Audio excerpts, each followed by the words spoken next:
El Señor sea con ustedes. Y con su espíritu. Proclamación del Santo Evangelio de nuestro Señor Jesucristo, según San Mateo. Gloria a ti, Cristo Señor. En el capítulo 13, del versículo 53 al 58. Cuando Jesús terminó de decir estas parábolas, se fue de ahí. Un día se fue a su pueblo y enseñó a la gente en su sinagoga. Todos quedaban maravillados y se preguntaban, ¿de dónde le viene esa sabiduría y de dónde esos milagros? ¿No es este el hijo del carpintero? Pero si su madre es María y sus hermanos son Santiago, José y Simón y Judas, sus hermanas también están todas entre nosotros. ¿No es cierto? ¿De dónde entonces le viene todo eso?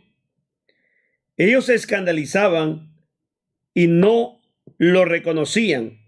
Entonces Jesús les dijo, si hay un lugar donde un profeta es despreciado, es en su patria y en su propia familia.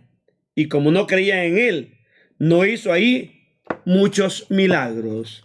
El Evangelio del Señor. Te alabamos, Cristo Señor. Estamos iniciando el primer día del mes de mayo.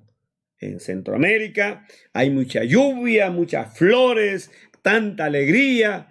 En la iglesia romana se celebra tanto la fiesta en torno a la Virgen María y flores y rezos, encuentros familiares, muy interesante.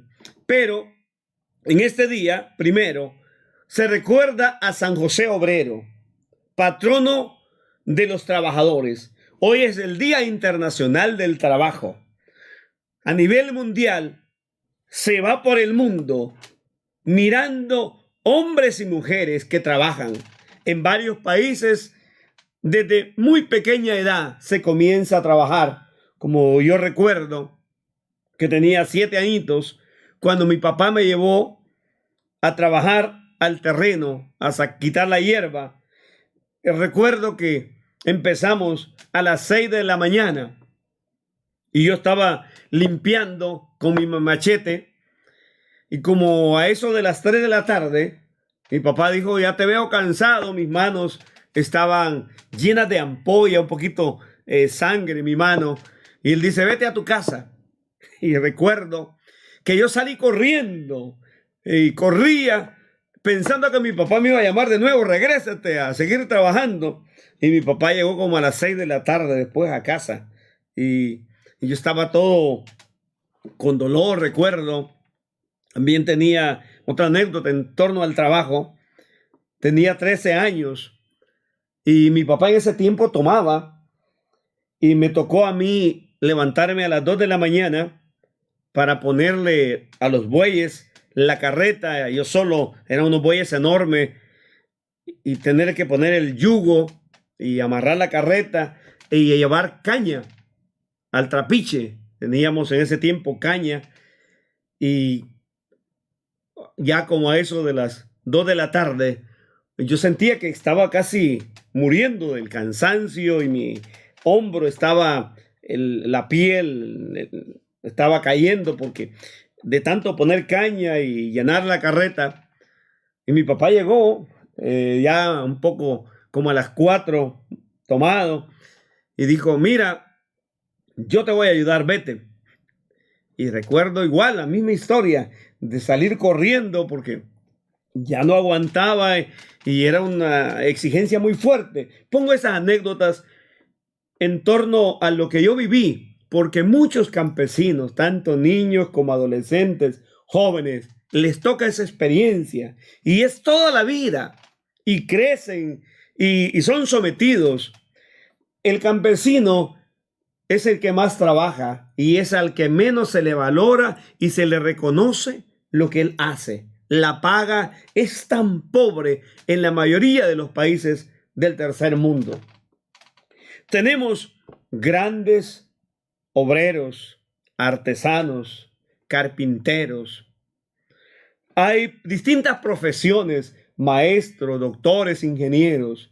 En el Día del Trabajo hablamos que se respeten los derechos, que se le den seguros, que hayan salario igual para todos, que no sean unos más y otros menos, que no hayan compañías que explotan. Pero es triste también cuando hay hermanos, por ejemplo, en Estados Unidos, hay cantidad de personas que se han enriquecido a costilla de sus mismos hermanos, salvadoreños, hondureños, o peruanos, o bolivianos, o de cualquier nacionalidad, que llevan a sus hermanos que no tienen documentos, y los explotan durante semanas, y después incluso hasta llaman la migra. Hermanos, es tiempo de despertar y de que al trabajador se le reconozca y se le valorice. Cristo es reconocido como el hijo del carpintero, no del vago, sino el trabajador. Jesús mismo trabajaba y anunciaba el evangelio por todas partes. Si recordamos San Juan 4, cuando está cansado y que ya no tenía ni energía para ir a comprar pan y se quedó a la orilla en Samaria del pozo, y con aquella samaritana se le olvidó el cansancio y comenzó a hablar de Dios, y hizo que aquellos samaritanos alabaran y reconocieran a Dios vivo a través de su persona. Cuando Jesús va con sus discípulos cansados y los lleva a descansar y los ve como ovejas sin pastor, Él comenzó a enseñarles. Pero hoy en muchas iglesias a los obispos y sacerdotes se les olvida el verdadero pastoreo. Estamos llamados a acompañar al pueblo, a ser verdaderos pastores en imitación de Cristo. Y todos ustedes que son padres de familia, también en medio de su cansancio, saquen tiempo para compartir en pareja y para enseñarle a sus hijos el camino de la rectitud y de la fidelidad. Aprendan a compartir el amor para que todos vivan el día de San José Obrero, el día del trabajador, el trabajador sea valorizado, respetado y haya justicia para todos. Amén.